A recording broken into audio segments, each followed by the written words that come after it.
ठीक है। प्रकाशित वाक्य दूसरा अध्याय 1 से 7 तक हम पढ़े हैं। प्रकाशित वाक्य सभी लोग सोचते हैं प्रकाशित वाक्य एक कठिन पुस्तक है, तो इसलिए बहुत लोग उसको पढ़ना नहीं चाहते हैं। प्रचार भी बहुत कम सुनने में आते हैं, मतलब सुनते हैं। लेकिन एक्चुअली प्रकाशित वाक्य एक सरल किताब है।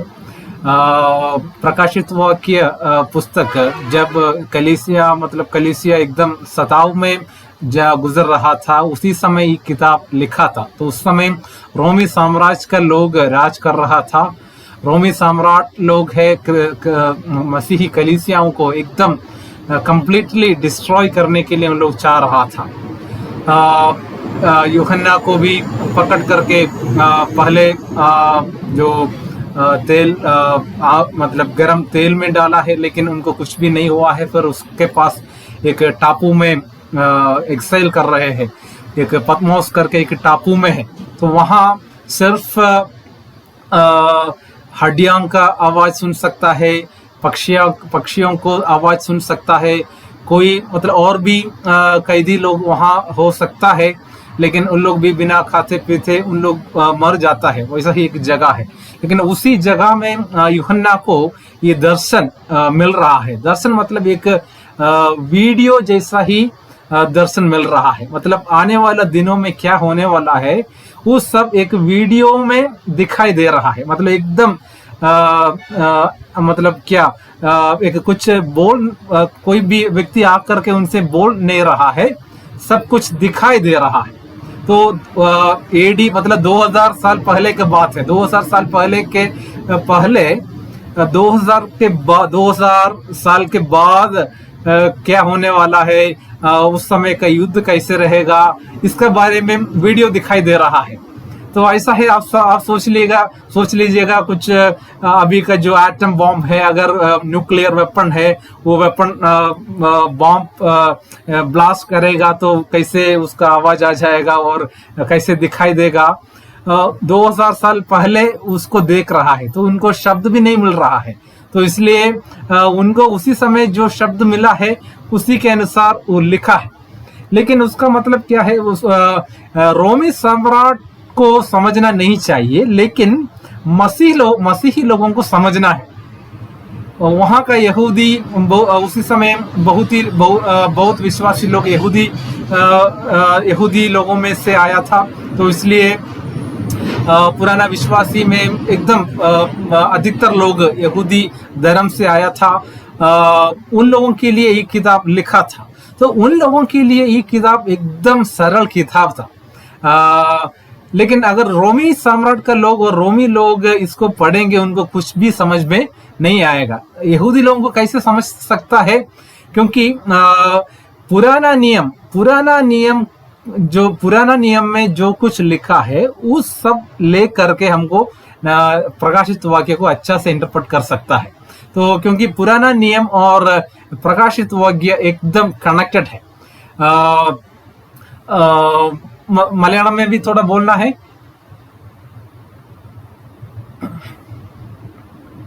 Okay okay, I will continue in Hindi. मैं बोलूंगा मलयालम में। ओके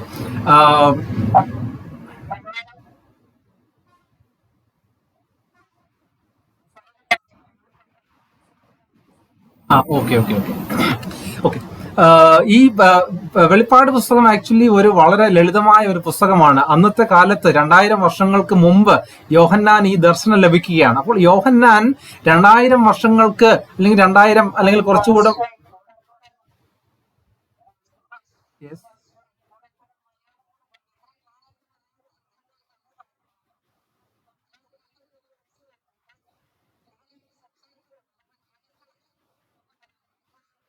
ഓക്കെ മനസ്സിലായി മനസ്സിലായി മനസ്സിലായി. Okay okay. അപ്പൊ വെളിപ്പാട് പുസ്തകത്തിൽ ഈ യോഹന്നാനെ പത്മോസിലേക്ക് നാട് കടത്തി യോഹന്നാൻ അവിടെ ആയിരിക്കുകയാണ്. അപ്പോൾ യോഹന്നാൻ ഈ പുതിയ നിയമത്തിലെ അന്നത്തെ വിശ്വാസികളെല്ലാം തന്നെ വളരെ പീഠയിലൂടെ കടന്നു പോവുകയാണ്. യോഹന്നാനെ പത്മോസിലേക്ക് നാട് കടത്തിയിരിക്കുന്നു. യോഹന്നാൻ അവിടെ പത്മോസിലാണ്. അപ്പോൾ ഈ റോമൻ സാമ്രാജ്യത്തിലെ ശക്തികൾ അല്ലെങ്കിൽ റോമ സാമ്രാജ്യത്തിലെ സാമ്രാജ്യ അധിപന്മാർ അവർ ക്രിസ്ത്യാനികളെ പീഡിപ്പിച്ചുകൊണ്ടിരിക്കുകയാണ്. അപ്പോൾ അവർക്ക് ഒരു ആശ്വാസം കിട്ടുന്നതിന് വേണ്ടിയിട്ടാണ് ഈ പുസ്തകം യോഹന്നാൻ എഴുതുന്നത്. യോഹന്നാൻ ഇതൊരു ദർശനത്തിലൂടെയാണ് ലഭിക്കുന്നത്. യോഹന്നാനെ ഇങ്ങനെ കാണിച്ചു കൊടുക്കുകയാണ്. അതായത് 2000 വർഷങ്ങൾക്ക് ശേഷം നടക്കാൻ പോകുന്ന ആ യുദ്ധങ്ങൾ എങ്ങനെയായിരിക്കും, ബോംബ് വീണാൽ എങ്ങനെയായിരിക്കും അതിന്റെ ചിത്രം, ഇതെല്ലാം വീഡിയോയിലൂടെ കാണിച്ചു കൊടുക്കുകയാണ്. അപ്പോൾ കാണിക്കുമ്പോൾ 2000 വർഷങ്ങൾക്ക് ശേഷം നടക്കാൻ പോകുന്ന ഒരു കാര്യം, അല്ലെങ്കിൽ ആറ്റം ബോംബ് അല്ലെങ്കിൽ ന്യൂക്ലിയർ വെപ്പൺ, ഇങ്ങനെയുള്ള കാര്യങ്ങളൊന്നും തന്നെ യോഹന്നാൻ അതിന് തത്തുല്യമായ പദങ്ങളൊന്നും തന്നെ അന്ന് കിട്ടുന്നില്ല. കാരണം അന്ന് ഇങ്ങനെയുള്ള സംവിധാനങ്ങളോ സംഭവങ്ങളോ ഒന്നും ഇല്ലല്ലോ. എന്നാൽ അതുകൊണ്ടാണ് ഗന്ധകം കത്തുന്നത് പോലെ ഞാൻ കണ്ടു, എന്തോ സമുദ്രത്തിൽ വീഴുന്നത് ഞാൻ കണ്ടു എന്നൊക്കെ യോഹന്നാൻ പറയുന്നത്. അപ്പോൾ ഈ അന്നത്തെ റോമൻ സാമ്രാജ്യത്തിലെ വ്യക്തികൾക്ക് ഇത് മനസ്സിലാകാൻ പാടില്ല, എന്നാൽ യഹൂദന്മാർക്ക് ഇത് മനസ്സിലാകണം. അപ്പോൾ അതുകൊണ്ടാണ് പഴയ നിയമം നന്നായിട്ട് മനസ്സിലാക്കുന്ന ഒരാൾക്ക് വെളിപ്പാട് പുസ്തകം വളരെ സിമ്പിളായിട്ട് മനസ്സിലാകും. അപ്പോൾ ഈ വെളിപ്പാട് പുസ്തകം പഠിക്കണമെങ്കിൽ പഴയ നിയമത്തിലേക്ക് ചെന്നാൽ മതി. പഴയ നിയമവും വെളിപ്പാട് പുസ്തകവും തമ്മിൽ വളരെ കണക്റ്റഡ് ആണ്. അപ്പോൾ പീഠയിലൂടെ കടന്നു പോകുന്ന ജനത്തിനൊരു ആശ്വാസമായിട്ട് ഈ പുസ്തകം എഴുതുകയാണ്. അപ്പോൾ ഈ जो किताब है, जो कष्ट में गुजर रहा है, जो दुख में गुजर रहा है, जो सताव में जा रहा है, उनके लिए यूहन्ना ये किताब लिख रहा है. एक्चुअली मैम आज शुरुआत है तो इसलिए मैम इफिसी का पुस्तक 2 अध्याय उसका 1 से 7 तक पढ़ा है. वहां लिखा है आपको मन फिराना है. लेकिन आज जितने 10 लोग आज जुड़े हैं, हम सभी लोग मन फिराया है, हम मसीह में आया है, हम विश्वासी है. लेकिन हम लोग इसको शुरू से लेकर के पढ़ने जा रहा है, तो इसलिए ऐसा ही वचन को हम ചുനെ ഹെ. ആക്ച്വലി എഫെസ് ലേഖൻ ഈ എഫെസോസ് സഭയ്ക്ക് എഴുതിയ ദൂതന്റെ ആ 1 മുതൽ 7 വരെയുള്ള വാക്യങ്ങൾ നമ്മൾ ഈ ഒരു ക്ലാസ് ആയിട്ട് ആരംഭിച്ചത് കൊണ്ട് അങ്ങനെ വായിച്ചു തുടങ്ങിയെന്നേ ഉള്ളൂ. അല്ലാതെ നമ്മളെല്ലാവരും മാനസാന്തരപ്പെട്ടവരാണ്. എന്നാലും നമുക്ക് ഈ വചനത്തിൽ നിന്ന് ദൈവത്തിന് നമ്മോട് ഇടപെടാൻ കഴിയും. ആജ് പരമേശ്വർ ഹംസെ ഈ വചൻ സെ ബാതിസ് കർ സക്താ ഹെ. एक बात यहाँ हम देखने के समय 7 कलीसियाओं के लिए संदेश दे रहा है. 7 കലീസിയാओं के लिए संदेश दे रहा है. 7 സഭകൾക്ക് ദൂതുകൾ എഴുതുകയാണ്. അപ്പോൾ 7 സഭകൾക്ക് ഇവിടെ ദൂതുകൾ എഴുതുന്നു. ഈ ഹരേക്ക് यहाँ 7 कलीसियाओं के लिए संदेश दिया जाता है. 7 कलीसियाओं का जो संदेश है, वो संदेश का आखिरी भाग में आप देखने के समय वहां एक शब्द है, जिसको कान है वो कान खोल करके सुनना है. उसका मतलब क्या है? जो सुनने के लिए जिसका कान हो वो सुन लेना है. उसका मतलब हर एक व्यक्ति को कान है, उसका मतलब जिसको कान है वो सुन लेना एक फ्रेज है, इडियम है. इसका मतलब क्या है? जो सुनने के लिए तैयार है उसको सुनना चाहिए. ആത്മാവ് സഭകളോട് പറയുന്നത് എന്തെന്ന്, ചെവിയുള്ളവൻ കേൾക്കട്ടെ എന്ന് പറഞ്ഞാൽ എല്ലാവർക്കും ചെവിയുണ്ട്, കേൾക്കാൻ തയ്യാറുള്ളവൻ കേൾക്കട്ടെ എന്നാണ് അർത്ഥം. അപ്പോ വഹാ ഏക് ശബ്ദ കോ ഹം ദേഖ് रहा है, आत्मा कलीसियाओं से जो बताना चाहते हैं. आत्मा ऐसा एक शब्द है, आत्मा. അവിടെ ആത്മാവ് സഭകളോട് പറയുന്ന ശബ്ദം എന്തെന്ന് നാം ചെവിയുള്ളവൻ കേൾക്കട്ടെ. അപ്പൊ ആത്മാവ് സഭകളോട് പറയുന്നത് എന്തെന്ന് ചെവിയുള്ളവൻ കേൾക്കട്ടെ. इसी में एक बहुत खास बात है. 2 अध्याय और 3 अध्याय में 7 कलीसियाओं का संदेश को हम देख रहा है. 2 अध्याय और 3 अध्याय में 7 कलीसियाओं का बात हम देख रहा है. लेकिन 3 अध्याय के बाद हम कलीसिया को नहीं देख रहा है. आत्मा का शब्द भी फिर हम नहीं देख रहा है. उसका मतलब क्या है? एक कलीसिया का युग है, ठीक है. अभी कलीसिया का युग चल रहा है. कलीसिया का युग अभी चल रहा है. कलीसिया अभी चल रहा है, तो इसलिए पवित्र आत्मा हमसे बातिस कर रहा है. पवित्र आत्मा हमसे बातिस कर रहा है. हमको पाप और पापते कुरिച്ചും नीति, जो धार्मिकता के लिए धार्मिकता, सभी को हमको याद दिलाता है. क्योंकि पवित्र आत्मा का काम क्या है? हमको तैयारी करना है. हमको तैयारी करके हमको एक अच्छा एक दुल्हन मतलब एक ऐसा मतलब पवित्र कलीसिया को तैयारी करना वो पवित्र आत्मा का काम है। लेकिन एक दिन कलीसिया यहाँ से उठा लिया जाएगा, उसके बाद फिर आत्मा का काम इधर जरूरत नहीं है, क्योंकि आत्मा का काम यहाँ खत्म हो रहा है, कलीसिया उठा लिया जा रहा है। तो इसलिए अगर आप 4 चैप्टर्स के बाद आप देखने के समय आपको ये आत्मा शब्द को आपको नहीं दे सकता है। यहाँ 7 സഭകൾക്കുള്ള ദൂതുകൾ നമ്മൾ കാണുകയാണ്। 2-3 അധ്യായങ്ങളിലെ 7 സഭകൾക്കുള്ള ദൂത് നമ്മൾ കാണുന്നു. അപ്പോൾ ഈ 7 സഭകൾ, അതായത് ഇപ്പൊ സഭാ കാലയളവാണ് ഇപ്പൊ നടന്നുകൊണ്ടിരിക്കുന്നത്. സഭാ കാലയളവ് നടന്നുകൊണ്ടിരിക്കുന്നത് കൊണ്ട് തന്നെ പരിശുദ്ധാത്മാവിന് വളരെ ഒരു വ്യക്തമായ റോളുണ്ട്. പരിശുദ്ധാത്മാവിന് സഭകളോട് സംസാരിച്ചു കൊണ്ടിരിക്കുന്നു, പരിശുദ്ധാത്മാവ് സഭകളോട് ഇടപെട്ടുകൊണ്ടിരിക്കുന്നു, വ്യക്തികളോട് ഇടപെട്ടുകൊണ്ടിരിക്കുന്നു, വഴി ഇതിലെയാകുന്നു എന്ന് ബോധ്യപ്പെടുത്തിക്കൊണ്ടിരിക്കുന്നു, പാപത്തെക്കുറിച്ചും നീതിയെക്കുറിച്ചും ബോധ്യപ്പെടുത്തിക്കൊണ്ടിരിക്കുന്നു. അപ്പൊ പരിശുദ്ധാത്മാവിന്റെ ജോലി എന്ന് പറയുന്നത് സഭയെ നിഷ്കളങ്കവും പരിശുദ്ധയായ ഒരു സഭയെ തയ്യാറാക്കുക എന്നുള്ളതാണ് പരിശുദ്ധാത്മാവിന്റെ ഉദ്ദേശം. അപ്പോൾ പരിശുദ്ധാത്മാവിന്റെ റോള്. അപ്പോൾ ഈ സഭാ കാലയളവ് അല്ലെങ്കിൽ സഭാ കാലയളവ് കഴിയും, അതായത് യേശുക്രിസ്തുവിന്റെ 2ാം വരവിൽ സഭ ഇവിടെ നിന്ന് എടുക്കപ്പെടും. സഭ ഇവിടെ നിന്ന് എടുക്കപ്പെട്ട് കഴിഞ്ഞാൽ പിന്നെ സഭ മധ്യാകാശത്തിലാണ്, ഭൂമിയിലില്ല.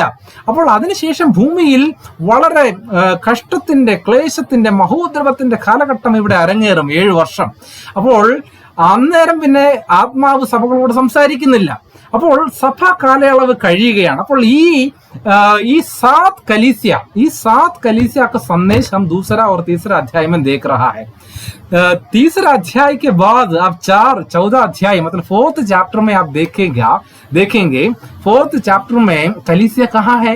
आप हिंदी बाइबल में देखिएगा, कलीसिया स्वर्ग में आराधना, ऐसा ही लिखा है। तो उसका मतलब क्या है? कलीसिया धरती में नहीं है, कलीसिया स्वर्ग में है। तो 4ാമത്തെ അധ്യായത്തിലേക്ക് നമ്മൾ നോക്കുമ്പോൾ അവിടെ സഭ മധ്യാകാശത്തിലാണ്, അതുകൊണ്ടാണ് സ്വർഗത്തിൽ നടക്കുന്ന ആരാധന. 4ാമത്തെ അധ്യായത്തിൽ യേശു ക്രിസ്തുവിനെ സൃഷ്ടിതാവായിട്ട് അവിടെ ആരാധിക്കപ്പെടുന്നു. 5ാമത്തെ അധ്യായത്തിൽ യേശു ക്രിസ്തുവിനെ വീണ്ടെടുപ്പുകാരനായിട്ട് അവിടെ ആരാധിക്കുകയാണ്. 6ാമത്തെ അധ്യായം മുതൽ ഈ ഭൂമിയിൽ നടക്കുന്ന ജഡ്ജ്മെന്റ്, ന്യായവിധിയെ പറ്റിയാണ് കാണിക്കുന്നത്. 3 സീരീസ് ഓഫ് ജഡ്ജ്മെന്റ് ഉണ്ട്. ഓക്കെ, ഈ 3 സീരീസ് ഓഫ് ജഡ്ജ്മെന്റ്, അതായത് ആദ്യത്തെ 7 കാഹളം, ആദ്യത്തേത് മുദ്ര പൊട്ടിക്കുന്നു, 7 മുദ്ര പൊട്ടിക്കുന്നു. 7ാമത്തെ മുദ്ര പൊട്ടിക്കുമ്പോൾ 7 കാഹളം പിടിച്ച ദൂതന്മാർ വരുന്നു. ഓരോ കാഹളങ്ങൾ ഒന്നൊന്നായി ഊതുന്നു. 7ാമത്തെ കാഹളം നീട്ടി ഊതുന്ന നാദത്തിന്റെ സമയത്ത് 7 കലശം പിടിച്ച ദൂതന്മാർ വരുന്നു. 7 കലശങ്ങൾ ഒന്നൊന്നായി പൊട്ടിച്ച് 7ാമത്തെ കലശവും ഭൂമിയിൽ ഒഴിച്ചു കഴിയുമ്പോൾ ന്യായവിധി കഴിയുന്നു. രാജത്വം പുത്രനായ യേശു ക്രിസ്തുവിന് കൈവരുന്നു. ഈ ഭൂമിയുടെ അവകാശം യേശു ക്രിസ്തുവിനാകുന്നു. അന്നേരമാണ് 7ാമത്തെ വർഷത്തിന്റെ അവസാനം, 7ാമത്തെ ആ മഹോദ്രവ കാലഘട്ടം കഴിയുമ്പോൾ സഭയും യേശു ക്രിസ്തുവും സഭയുമായി ഒലിവുമലയിലേക്ക് വരും. അത് കഴിഞ്ഞിട്ടാണ് 1000 വർഷത്തെ സഹസ്രാബ്ദ വാഴ്ച. അപ്പോൾ यहाँ ഈ 2रा और 3रा अध्याय में ये सभा, ये कलीसिया का बात हम सुन रहा है, देख रहा है। कलीसिया ये 4th चैप्टर में आप देखिएगा, वहां कलीसिया स्वर्ग में है। 4th चैप्टर में यीशु मसीह को सृष्टिकर्ता के रूप में आराधना कर रहा है। 5वां अध्याय में आप देखने के समय वहां 5वां अध्याय में क्या है? 5वां अध्याय में यीशु मसीह को मुक्ति देने वाला, मुक्तिदाता का रूप में यीशु मसीह को वहां आराधना कर रहा है। 6th चैप्टर से आप देखने के समय कलीसिया धरती में नहीं है, वहां एक 3 सीरीज ऑफ जजमेंट, जजमेंट मतलब प्रभु परमेश्वर ये धरती को न्याय कर रहा है 7 साल। तो कलीसिया उस समय इधर नहीं रहेंगे, तो वहां 7 साल का जजमेंट, 3 सीरीज ऑफ जजमेंट है। पहले क्या करेंगे? एक जो 7 मोहर को तोड़ देता है, ठीक है, 7वां मोहर को तोड़ने के समय 7 स्वर्गदूत आ जाता है, तुरही को पकड़ करके आ जाता है। तो एक कर तुरही को फूक रहा है, तो 7वां दूध फुरकी को ऐसा ही लंबा खींच करके वो फूकने के समय और 7 दूध आ रहा है। उन लोग के पास क्या है, 7 कटोरा है, एक एक कटोरा उसको डाल रहा है। तो और यहाँ न्याय हो रहा है। 7वां कटोरा वो डालने के बाद बाइबल में लिखा है पूरा राजवत्व, मतलब जो अधिकार है वो पूरा यीशु मसीह का हो जाएगा। तो उसका मतलब 7 साल के बाद यीशु मसीह कलीसियाओं के साथ ये धरती पर आ जाएगा। धरती पर मतलब जैतून पहाड़ पर उसका पैर रखेगा। तो उसके बाद 7 साल के बाद क्या करेंगे, क्रिस्तु विरोधी अंधी क्रिस्तु विरोधी और झूठा भविष्यताओं को नरक में डालेगा। नरक का उद्घाटन अभी तक नहीं हुआ है। 7 साल का अंत में क्रिस्तु विरोधी अंधी क्रिस्तु विरोधी और दुष्टा भविष्यता को नरक में डाल करके नरक का उद्घाटन होगा। उसके बाद 1000 साल यीशु मसीह ही दुनिया में राज करेंगे। तो अभी യേശു ക്രിസ്തു ഈ 7ാമത്തെ വർഷം അല്ലെങ്കിൽ ഈ ബൗദ്ധ കാലഘട്ടം കഴിയുമ്പോഴാണ് സഭയുമായിട്ട് ഈ ഭൂമിയിലേക്ക് ഇറങ്ങി വരുന്നത്. അപ്പോൾ അന്ന് ഇവിടെ ബൗദ്ധകാലത്ത് ഭരിച്ചുകൊണ്ടിരിക്കുന്ന അന്തിക്രിസ്തുവിനെയും കള്ളപ്രവാചകനെയും പിടിച്ച് നരകത്തിലേക്ക് ഇടും. അന്നാണ് നരകം ഉദ്ഘാടനം ചെയ്യുന്നത്. സാത്താനെ പിടിച്ച് 1000 വർഷത്തേക്ക് ചങ്ങലയിട്ട് പൂട്ടും. 1000 വർഷം ഇവിടെ ഭരണം, യേശുക്രിസ്തുവിന്റെ ഭരണം, സാക്ഷാൽ ഭരണം. ഇന്ന് രാഷ്ട്രീയ നേതാക്കന്മാരൊക്കെ തന്നെ ഭരണം നടത്തുകയാണ്. ഞങ്ങൾ വന്നു കഴിഞ്ഞാൽ എല്ലാം ശരിയാകുമെന്നൊക്കെ പറഞ്ഞിട്ട് ഇവിടെ ഒന്നും നടക്കുന്നില്ല. എന്നാൽ അന്ന് യേശു ക്രിസ്തു യഥാർത്ഥത്തിൽ എന്താണ് ഭരണമെന്ന് കാണിച്ചു കൊടുക്കും. ओके 7 साल के बाद 1000 साल ये धरती में राज करने के लिए यीशु मसीह आने वाला है. उसी दिन उस समय यीशु मसीह दिखाएंगे सच में सच्चा भरण, सच्चा जो एडमिनिस्ट्रेशन कैसे होना है, ये सब उस समय दिखाई देगा. तो हम लोग एक्चुअली उसी समय यीशु मसीह के साथ है. हमको बहुत रोल दिया जाता है क्योंकि हम लोग हमेशा हाथ जोड़ ऐसा ही ताली बजा करके आराधना करना नहीं है हमारा उस समय का काम. हम अभी मतलब जो और मतलब ऐसा जगह का अधिकारी बन जा करके हम यीशु मसीह के साथ राज करेंगे, वैसा ही बाइबल में लिखा है. तो मतलब ये जो दूसरा और तीसरा अध्याय में ये कलीसिया का संदेश हम देख रहा है. उसका ഈ 2-3 അധ്യായങ്ങളിൽ നമ്മൾ 7 സഭകൾക്കുള്ള ദൂതാണ് നമ്മൾ കാണുന്നത്. അപ്പോൾ 7 സഭകൾക്കുള്ള ദൂത് വഹാ Ephesus, Smyrna, Pergamos, Thyatira, Sardis, Philadelphia, Laodicea. Ephesus, Smyrna, Pergamum, Thyatira, Sardis, Philadelphia, Laodicea, ऐसा ये 7 कलीसियाओं का संदेश हम दे रहा है. ये 7 कलीसिया एशिया माइनर का कुछ कलीसिया था, वहां था वो सब कलीसिया, उस समय वहां थे ये सब कलीसिया. लेकिन अभी ये सब जो स्थानिक कलीसिया अभी नहीं है. तो ഈ 7 സഭകളും ഏഷ്യ മൈനറിലുള്ള അന്നത്തെ ഉണ്ടായിരുന്ന സഭകളാണ്. ഇപ്പോ यहाँ आप कहा जहां आप काम करते हैं वहां कलीसिया होगा. वो कलीसिया वो जगह का नाम से ही जाना जाता है, माना जाता है. तो वैसा ही एफेसोस का कलीसिया, स्मिर्ना का कलीसिया. लेकिन यहाँ सिर्फ 7 कलीसिया का संदेश हम दे रहा है, मतलब हम देख रहा है 7 कलीसिया. प्रकाशित वाक्य को आप देखने के समय वहां 7 एक परिपूर्णता का एक संख्या है, एक नंबर है. 7 എന്ന് പറയുന്നത് ഒരു പൂർണ്ണതയുടെ ഒരു നമ്പറാണ്. അപ്പോൾ ഇവിടെ ഓരോ 7 സഭകളെ ഇങ്ങനെ, അവിടെ ഒത്തിരി സഭകൾ ഉണ്ടായിരുന്നെങ്കിൽ 7 സഭകളെ എടുക്കുകയാണ്. അപ്പോൾ ഈ 7 സഭകളെ എടുക്കുമ്പോൾ ഈ 7 സഭകൾക്കുള്ള പേരുകൾ Ephesus, Smyrna, Pergamos, Thyatira, Sardis, Philadelphia, Laodicea എന്ന് പറയുന്ന ഈ 7 സഭകളുടെ ഈ പേരിന് തന്നെ പ്രത്യേക അർത്ഥമുണ്ട്. ഈ യഹാ परमेश्वर ने इस कलीसियाओं का मतलब 2 और 3 अध्याय 2 अध्याय लेकर के कलीसिया को संदेश दे रहा है. तो 7 कलीसियाओं को चुन रहा है. 7 कलीसियाओं को चुनने के समय इसका पीछे भी एक उद्देश्य है. मतलब 7 कलीसियाओं के नाम का कुछ अर्थ है. तो हम पहला कलीसियाओं को देखेंगे.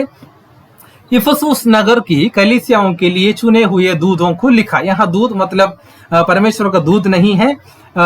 जो प्रकाशित वाक्य पहला अध्याय के लास्ट में लिखा है, जो दूत मतलब कलीसिया के अगुवा है, वो पास्टर ऐसा बोल सकता है, कलीसिया का लीडर है. तो क्योंकि वहां भी तारा ही करके लिखा है, तो दूध को लिखो. उसका मतलब क्या है? कलीसिया को संदेश वो कलीसिया के अगुआ के पास दे रहा है। हम लोग भी कलीसिया में जा रहा है, हम लोग वचन को सुन रहा है। हाँ, तो ये मतलब ये पैसा मतलब वैसा ही एक रीति है, लेकिन फिर भी इंडिविजुअल व्यक्तिगत रूप में भी परमेश्वर हमसे बातचीत करते हैं। यहाँ इवड़े एफेसोस नगर एफेसोस ओके, ये दो भाषा मतलब मैं कभी मुश्किल हो जाता है, लेकिन പ്രോബ്ലം नहीं है. എഫെസോസിലെ സഭയ്ക്ക് സന്ദേശം ഇവിടെ എഴുതുകയാണ്. അപ്പൊ എഫെസോസിലെ ദൂതൻ എഴുതുക എന്നാണ് പറയുന്നത്. അപ്പൊ ദൂതൻ എഴുതുക എന്ന് പറയുമ്പോൾ ദൂതൻ എന്ന് പറഞ്ഞാൽ പരമേശ്വര ദൈവത്തിന്റെ ദൂതനല്ല, അവിടെ സഭയ്ക്ക് ദൈവം കൽപ്പിച്ചാക്കിയിരിക്കുന്ന സഭയുടെ ശുശ്രൂഷകന് ആണ് ഈ സന്ദേശം ലഭിക്കുന്നത്. എന്നാൽ തന്നെ വ്യക്തിപരമായിട്ടൊക്കെ തന്നെ വ്യക്തികളോട് ദൈവം ഇടപെടാറുണ്ട്. പക്ഷേ ഈ റെവലേഷൻ നമുക്ക് ലഭിച്ചിരിക്കുന്ന റെവലേഷൻ എന്ന് പറയുന്നത് കംപ്ലീറ്റഡ് ആണ്. അപ്പൊ അതുകൊണ്ട് അതാണ് വേദപുസ്തകത്തിലൂടെ നമുക്ക് ലഭിക്കുന്നത്. ഇനി ഇതിനേക്കാൾ അപ്പുറമായിട്ട് എനിക്ക് പുതിയൊരു റെവലേഷൻ കിട്ടി എന്ന് പറഞ്ഞ് ആരെങ്കിലും ഒരു പുതിയ ശിക്ഷ, ഒരു പുതിയ ടീച്ചിങ് നമുക്ക് തന്നാൽ നമുക്ക് അങ്ങനെ പെട്ടെന്ന് അക്സെപ്റ്റ് ചെയ്യാനായിട്ട് നമുക്ക് നിർവാഹമില്ല. കാരണം വേദപുസ്തകത്തിൽ രേഖപ്പെടുത്തിയിരിക്കുന്നത് മാത്രമേ നമുക്ക് പഠനത്തിന് ഉപയോഗിക്കാനായിട്ട് പറ്റുകയുള്ളൂ. അപ്പോൾ यहाँ व्यक्तिगत रूप में परमेश्वर हमसे बातचीत करते हैं, वो तो सही है, लेकिन बाइबल में जो कुछ लिखा है उसके अलावा हमको कुछ व्यक्तिगत रूप में हमको डायरेक्ट परमेश्वर से कुछ रेवलेशन प्रकाशन मिला है. ऐसा अभी यूट्यूब में देखने के समय है ना, बहुत सारे लोग प्रचार करते हैं, मतलब ज्यादातर हिंदी में होता है. तो मुझे भी, मैं इधर बहुत लोगों से बातचीत करने के समय वो लोग बोलते हैं मतलब यूट्यूब में ऐसा ऐसा प्रचार को मैं सुना है, लेकिन उनसे ज्यादा बातचीत करने के समय उन लोग को पता चल जाता है उनका जो शिक्षा है, बहुत सारे शिक्षा बाइबल से अलग है, बाइबल से दूर है, ബൈബിൾ से कोई संबंध नहीं है. तो അപ്പോൾ ബൈബിളിൽ നിന്ന്, വേദപുസ്തകത്തിൽ നിന്നും വ്യത്യസ്തമായ രീതിയിൽ പലരും ഇന്ന് ഈ ഇങ്ങനെയുള്ള മീഡിയകളൊക്കെ ഉപയോഗിച്ചുകൊണ്ട് അങ്ങനെയുള്ള ടീച്ചിങ് ഒക്കെ നടത്തുന്നുണ്ട്. അപ്പോൾ അതൊക്കെ നമ്മൾ കാണുന്നുണ്ട്. അപ്പോൾ ഇവിടെ സഭയെ ദൈവം 7 സഭയെ തിരഞ്ഞെടുക്കുമ്പോൾ വെറും ആ അന്നത്തെ സഭകളോട് മാത്രമല്ല ദൈവത്തിന്റെ ഈ സന്ദേശം. यहाँ इफिसुस कलीसियाओं के लिए संदेश दे रहा है, वो तो ठीक है, लेकिन वो सिर्फ इफिसुस कलीसियाओं के लिए नहीं. ये जो संदेश है, जो 7 कलीसियाओं के संदेश उस समय का जो कलीसिया था उस कलीसिया के लिए लिखा था, ये वो एक बात है. दूसरा बात है, सिर्फ वो कलीसियाओं के लिए नहीं है, सारे काल का, सारे दुनिया का, सारे कलीसियाओं के लिए लिखा है ये संदेश. इसलिए ये संदेश आज भी हमारे जीवन में काम करेंगे. ये संदेश आज भी इम्पोर्टेंट है, आज भी इसका प्रभाव है.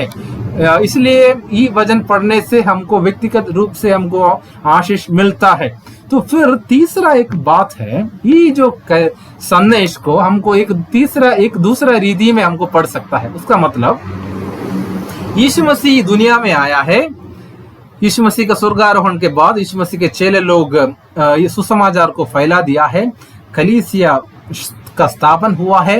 अभी बहुत सारे देश में कलीसिया है, बहुत सारे लोग मसीह का पीछे जा रहा है, मसीह का पालन कर रहा है. तो इसलिए कलीसिया हर जगह में है. ओके, ये जो कलीसिया को एक मतलब अभी 2000 साल से कलीसिया चल रहा है दुनिया में. ठीक है, मैंने बोला है ये कलीसिया तीसरा अध्याय के बाद कलीसिया नहीं है, मतलब यीशु मसीह आने के बाद कलीसिया का जो समय, मतलब कलीसिया फिर यीशु मसीह के पास जाएगा. तो उसका मतलब कलीसिया का युग यीशु मसीह का दूसरा आगमन में खत्म हो जा रहा है. मतलब उसका मतलब यीशु मसीह के साथ जा रहा है, मतलब यीशु मसीह के साथ है कलीसिया.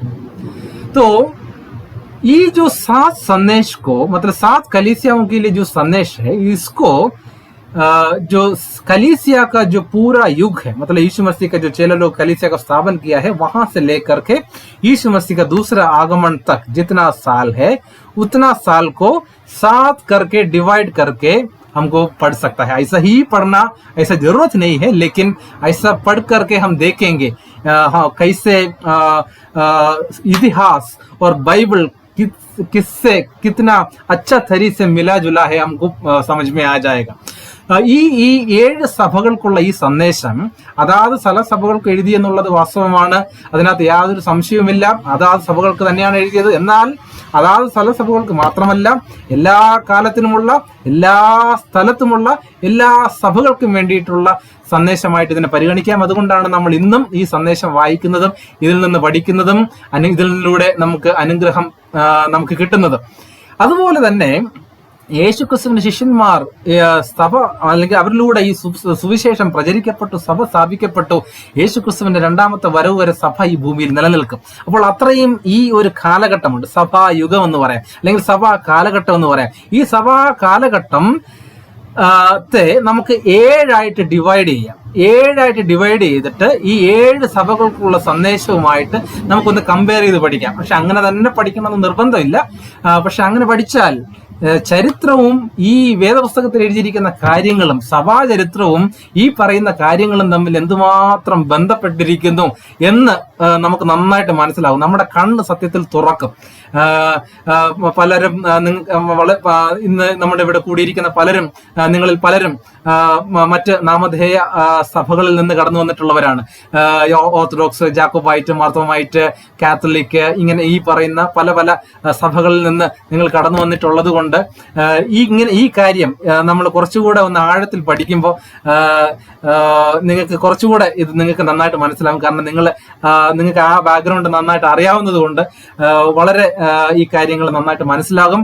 यहाँ ये जो 7 कलीसियाओं के संदेश को 7 कलीसिया का युग का 7 इतिहास, मतलब 7 उसका 7 करके डिवाइड करके भी पढ़ सकता है. तो हम आने वाले दिनों में इस 7 कलीसियाओं का संदेश को सुनेंगे, लेकिन आज हमारे पास ज्यादा समय नहीं है. मैं अभी जल्दी में थोड़ा एकात्मिक संदेश को, मतलब हमको उसको बता करके मैं खत्म करना चाहते हैं. लेकिन दूसरा अगला दिन हम इसको फिर सुनेंगे, मतलब इसका जो बाकी है हम सुनेंगे. ഇന്ന് ഞാൻ കുറച്ച് അധിക സമയം എടുക്കുന്നില്ല, കുറച്ചുകൂടെ സമയമെടുത്ത് ഒരു ആത്മീക ദൂത് കൂടെ പറഞ്ഞ് ഞാൻ സന്ദേശം അവസാനിപ്പിക്കുന്നു. നമുക്ക് വരും ദിവസങ്ങളിൽ ഈ കാര്യങ്ങൾ കുറച്ചുകൂടെ ആഴത്തിൽ നമുക്ക് പഠിക്കാം. यहाँ इफिसुस नगर की कलीसियाओं के लिए चुने हुए दूत को लिखो. इफिसुस नगर, इफिसुस मतलब क्या है? इफिसुस सभा मतलब इफिसुस नगर. ये इफिसुस एक शब्द है, उस शब्द इफीमिया करके एक यूनानी शब्द है. इफीमिया करके एक यूनानी शब्द से ये शहर को ये नाम आया है. मतलब जो इफिसुस शब्द का जो रूट, उसका जो रूट को हम खोज करके जाएगा, जो रूट फॉर्म है इफीमिया है. इफीमिया का अर्थ क्या है? इंग्लिश में रिलैक्सेशन, हिंदी में है तो ढीला हो जाता है. जो यहाँ कमर में जो हम बेल्ट बांधते हैं ना, तो बेल्ट हम पतला हो जाता है तो वो कम, मतलब बेल्ट लूज है तो क्या होता है? ढीला हो जाता है, रिलैक्सेशन है. तो मतलब മലയാളത്തിലാണെങ്കിൽ ഈ അയഞ്ഞു പോവുക, അതായത് ഒരു ഒരു അരപ്പരുവത്തിന് പോവുക, അല്ലെങ്കിൽ ഒരു അയഞ്ഞ് ഒരു നല്ല രീതിയിൽ പൊക്കിക്കൊണ്ടിരുന്നിട്ട് പെട്ടെന്നൊരു അയവ് സംഭവിക്കുന്നു. ओके, यहाँ इफीमिया എന്ന വാക്കിന്റെ इफीमिया उस शब्द का अर्थ एक रिलैक्सेंट हो जाता है, ढीला हो जाता है. तो यहाँ आप देखने के समय आप देखिए, यहाँ इफिसुस नगर का कलीसिया है. इफिसुस नगर का कलीसियाओं के लिए एक पत्रिका भी पहले लिखा था. कौन लिखा था? पौलुस ने लिखा था. इफिसुस का पत्रिका है. एफिसिया मतलब एफिसुस, हिंदी में एफिसुस है ना, एफिसुस पत्रिका, एफेस लेखनम, एफिसुस एक पत्रिका भी है, पौलुस लिखा था. तो पौलुस उस पत्रिका को पढ़ने के समय, वो पत्रिका कब लिखा था? कम से कम ये जो प्रकाशित वाक्य हम देख रहा है, ये जो संदेश AD 95 मतलब 95, ये 95 में लिखा है. मतलब यूहन्ना को ये संदेश कब मिल रहा है? AD 95 में, मतलब एकदम मतलब AD 95. लेकिन 30 साल पीछे और 25-30 साल पीछे पौलुस ने इफिसुस शहर के लिए एक पत्रिका भी पहले लिखा था. പൗലോസ് ഈ എഫേസ്യ ലേഖനം എഴുതിയിട്ടുണ്ട്. അത് ഒരു 20-25-30 വർഷങ്ങൾക്ക് മുമ്പാണ് ആ ലേഖനം എഴുതിയത്. ആ ലേഖനം എഴുതി ഒരു 25-30 വർഷങ്ങൾക്ക് ശേഷമാണ് ഈ വെളിപ്പാട് പുസ്തകം എഴുതുന്നത്. AD ഒരു 95 കൂടിയാണ് യോഹന്നാൻ ഈ സന്ദേശം കിട്ടുന്നത്. അപ്പോൾ യോഹന്നാന് സന്ദേശം കിട്ടുമ്പോഴും എഫെസോസ് സഭയെ ആണ് ആദ്യത്തെ സഭയായിട്ട് ദൂത് കൊടുക്കാനായിട്ട് ആദ്യം തിരഞ്ഞെടുക്കുന്നത്. ഈ സഭയ്ക്ക് ഓൾറെഡി പൗലോസ് ഒരു സന്ദേശം കൊടുത്തതാണ്. ഈ एफेसुस कलीसिया के लिए पौलुस ने एक अच्छा एक चिट्ठी पहले से लिखा था. उस चिट्ठी में ऐसा बुरा बात नहीं है, ऐसा कोई भी नेगेटिव उसमें नहीं बताया था. पौलुस ने बोल रहा था आप तो प्रेम में अच्छा है, आपका जो आपका काम बहुत प्यार से करता था. आपका जो मेहनत है कलीसियाओं के लिए आप जो कुछ करते हैं वो बहुत मतलब प्यार से करते थे. आप कलीसिया के लिए बहुत काम करते हैं, वो प्यार से करते थे. आप जो भी करते हैं वो सब प्यार से ही आप करते थे. ऐसा पौलुस ने इनसे पहले बताया था. പൗലോസ് എഫേസ്യ ലേഖനം എഴുതുമ്പോൾ എഫേസ്യ വിശ്വാസികളോട് അന്ന് പറഞ്ഞ കാര്യം, നിങ്ങളുടെ ഈ പറയുന്ന പ്രയത്നം, നിങ്ങളുടെ സഹിഷ്ണുത, നിങ്ങളുടെ വിശ്വാസം, ഇതെല്ലാം പറയുമ്പോൾ പൗലോസ് അവിടെ അടിവരയിട്ട് എടുത്തു പറയുന്ന ഒരു വാക്കുണ്ട്. നിങ്ങളതെല്ലാം ചെയ്തിരുന്നത് സ്നേഹത്തിലായിരുന്നു, നിങ്ങളതെല്ലാം സ്നേഹത്തിൽ ചെയ്തിരുന്നു എന്നെല്ലാം അവിടെ എഴുതി. അങ്ങനെയാണ് പൗലോസ് ആ ലേഖനത്തിൽ എഴുതുന്നത്. അപ്പൊ കുറെ 30-35 साल मतलब कम से कम 25-30 साल बीत गया है.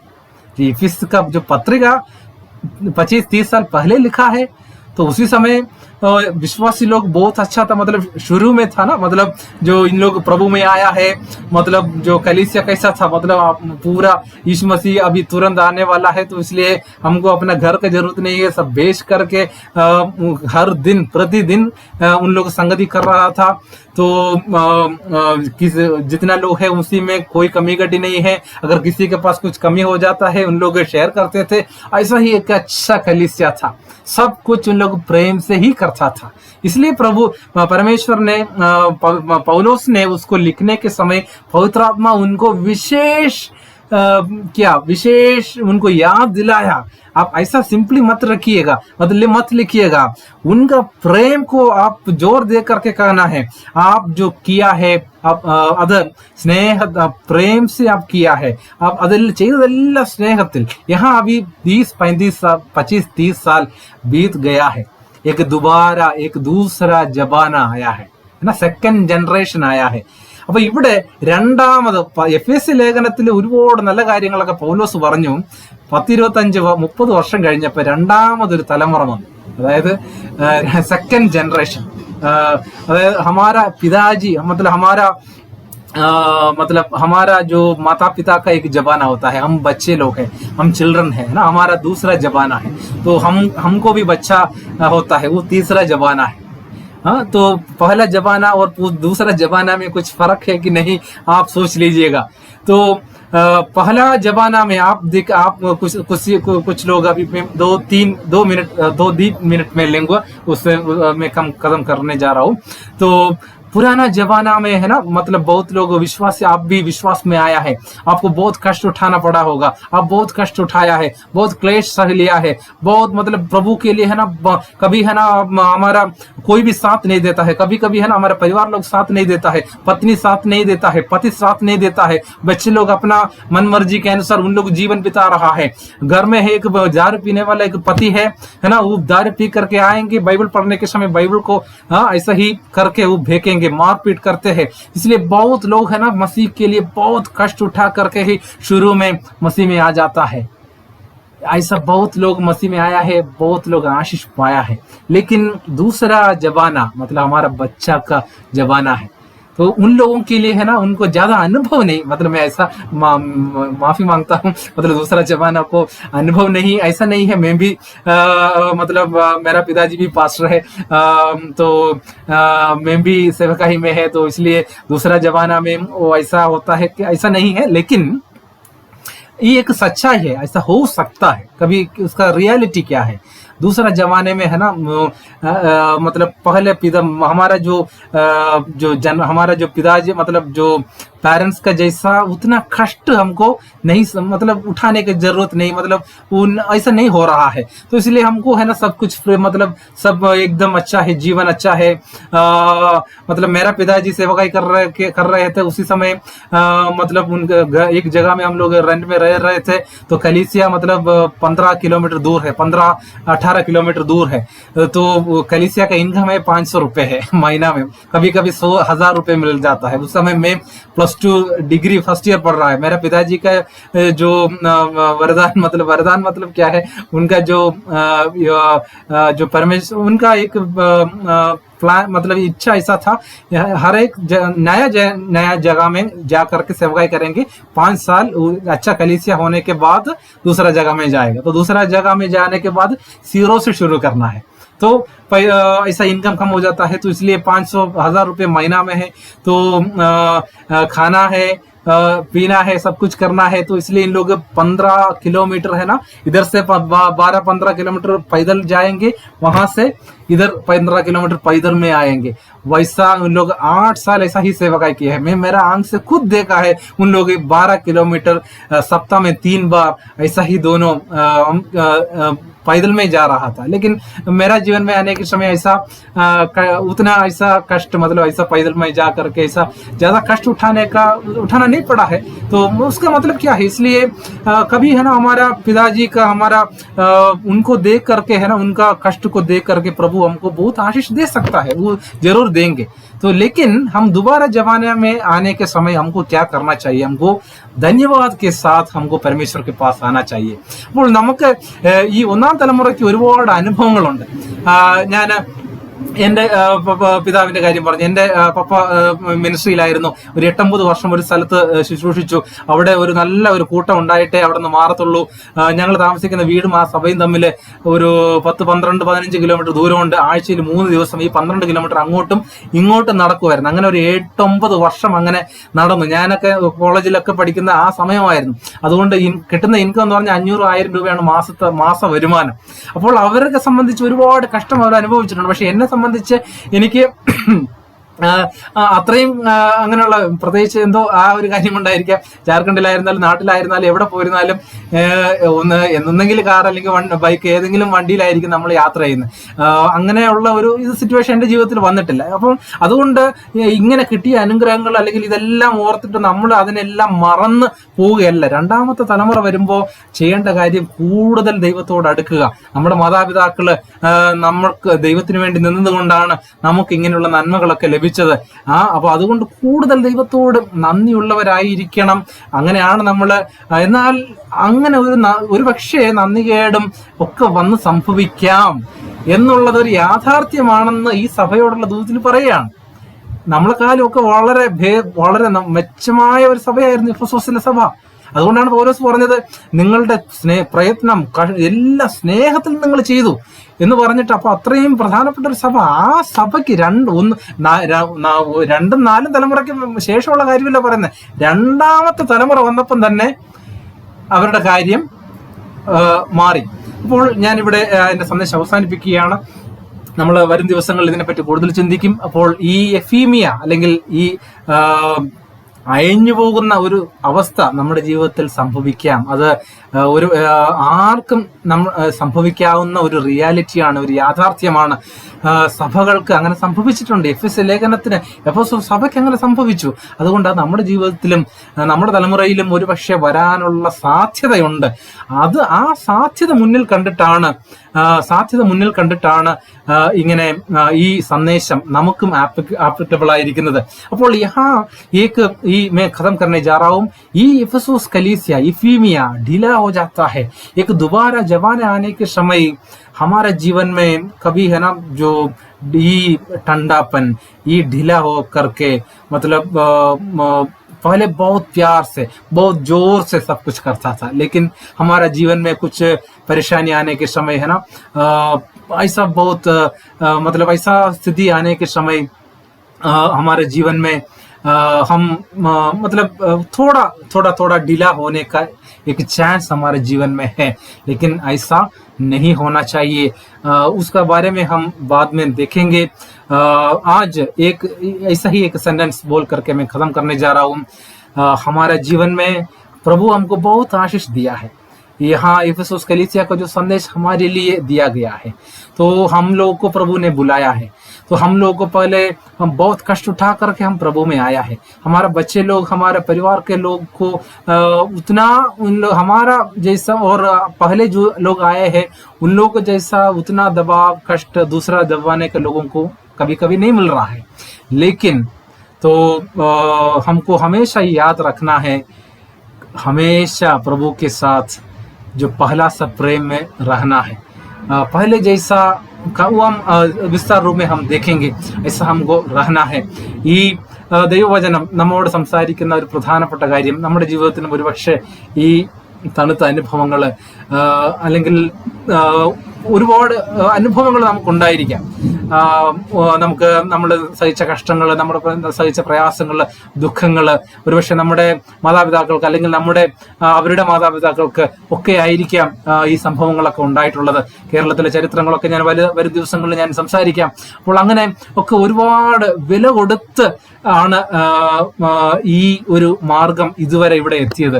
നമുക്ക് നമ്മുടെ പ്രിയപ്പെട്ടവരും ഒക്കെ തന്നെ ഇത് വളരെയധികം വില കൊടുത്തിട്ടുണ്ട്. ഈ തലമുറയിലും പലരും വിശ്വാസത്തിലൊക്കെ വന്നത് ആദ്യമായിട്ടാണ് അവർ വിശ്വാസത്തിൽ വരുന്നത്. അവരുടെ ഫസ്റ്റ് ജനറേഷൻ ആയിരിക്കാം. അപ്പോൾ ആ ഫസ്റ്റ് ജനറേഷൻ ഒരുപക്ഷെ അവർക്ക് ഒരുപാട് വില കൊടുക്കേണ്ടി വരുന്നുണ്ട്. അപ്പോൾ എന്നാൽ ദൈവം അവരോട് കൂടെയുണ്ട്. എന്നാൽ ഒരു കുറച്ച് നാൾ കഴിയുമ്പോൾ ഇതിങ്ങനെ തണുത്തു പോകാനുള്ള ഒരു സാധ്യതയും മുന്നിൽ ഒരുപക്ഷെ വരാം. അതാണ് ഈ സഭ ഈ സന്ദേശങ്ങൾ നമ്മോട് മുന്നറിയിപ്പ് തരുന്നത്. വരും ദിവസങ്ങളിൽ നമ്മൾ വളരെ വിസ്താരമായിട്ട് ഇത് ചിന്തിക്കും. आने वाले दिनों में हम और गहराई से इसको हम देखेंगे, पढ़ेंगे. ये वचन से प्रभु आप सभी को आशीष दे. हम थोड़ा ज्यादा समय में ले लिया है, माफी मांगता हूँ. प्रभु सभी को आशीष दे.